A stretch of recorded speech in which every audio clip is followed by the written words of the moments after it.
नमस्कार बच्चों, आज मैं आप लोगों के सामने तंतारा व मीरो कथा का ख का प्रश्नोत्तर लिखित का ख के प्रश्नोत्तर लेके आई हूँ। ध्यान से देखिए और सुनिएगा और चैनल को सब्सक्राइब कर दीजिएगा, ठीक है। नंबर 1, निकोबार द्वीप समूह के विभक्त होने के बारे में निकोबारियों का क्या विश्वास है। निकोबार द्वीप समूह के विभक्त होने के बारे में निकोबारियों का विश्वास है कि प्राचीन काल में ये दोनों द्वीप एक ही थे।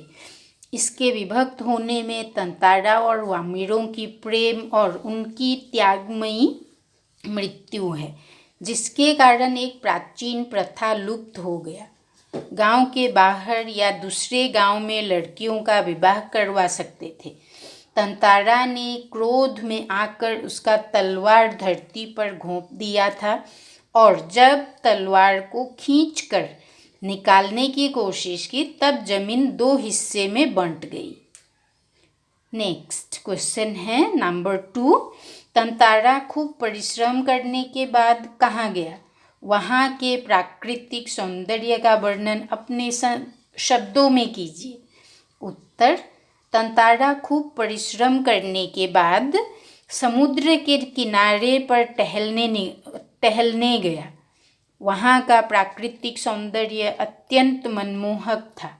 सूरज आसमान के क्षितिज में डूबने लगा था। समुद्र से ठंडी ठंडी हवा आ रही थी। पक्षी चहचहाने लगे थे। धीरे धीरे उनकी चहचहाहट कम होती जा रही थी। तंतारा का मन शांत था।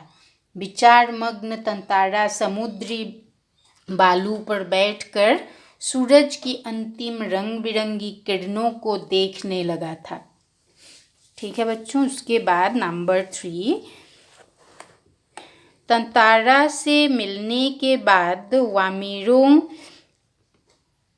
वामिरों से मिलने के बाद तंतारा के जीवन में क्या परिवर्तन आया।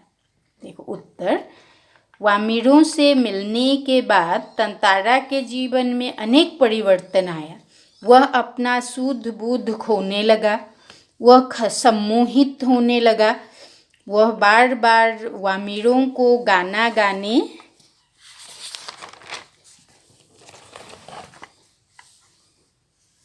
को बोल रहा था। उसे रात को भी नींद नहीं आती थी। उसने दूसरे दिन शाम को वामिरों को मिलने बुलाया था। शाम की प्रतीक्षा करने लगा। तंतारा के लिए मानो पूरे जीवन की अकेली प्रतीक्षा थी। उसके गंभीर और शांत जीवन में ऐसा पहली बार हुआ था। वह वामिरों के लिए गांव का रीति रिवाज तोड़ने को तैयार हो गया था। अब है नंबर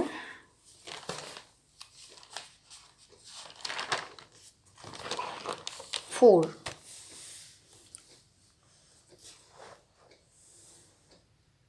नंबर 4 है, प्राचीन काल में मनोरंजन के लिए और शक्ति प्रदर्शन के लिए किस प्रकार के आयोजन किए जाते थे। मतलब तंतारा वामिरों के गांव में क्या मनोरंजन के लिए क्या और शक्ति प्रदर्शन के लिए क्या किया जाता था, वही पूछा है। अब देखो, प्राचीन काल में मनोरंजन और शक्ति प्रदर्शन के लिए गांवों में पशु पर्वों का आयोजन किया जाता था, जिनमें बलिष्ठ युवक भी पशुओं के साथ अपनी शक्ति का प्रदर्शन करने के लिए प्रतिस्पर्धा किया करते थे, मतलब प्रतियोगिता। शक्ति प्रदर्शन के साथ साथ संगीत व नृत्य के द्वारा मनोरंजन किया जाता था। इन अवसरों पर सामूहिक भोजन का आयोजन होता था, जिनमें एक साथ बैठकर लोग आनंदपूर्वक भोजन करते थे। उसके बाद नंबर 5, रूढ़ियाँ जब बंधन बन बोझ बनने लगे तब उनका टूट जाना ही अच्छा है। क्यों, स्पष्ट कीजिए। तो यहाँ पूछा है, देखिए आंसर में क्या लिखा है।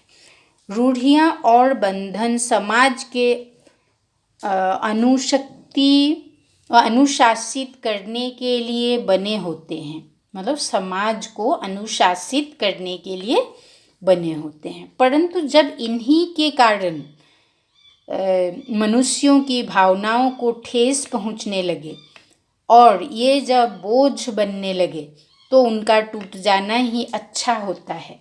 तंतारा वामिरों की कहानी में हमने जाना कि रूढ़ियों के कारण तंतारा और वामिरों का विवाह नहीं हो सकता था, जिसके कारण दोनों को जान गंवानी पड़ी। जहाँ रूढ़ियाँ किसी का भला करने की बजाय नुकसान करे वहाँ, और जहाँ रूढ़ियाँ आडंबर लगने लगे वहाँ इनका टूट जाना ही बेहतर होता है।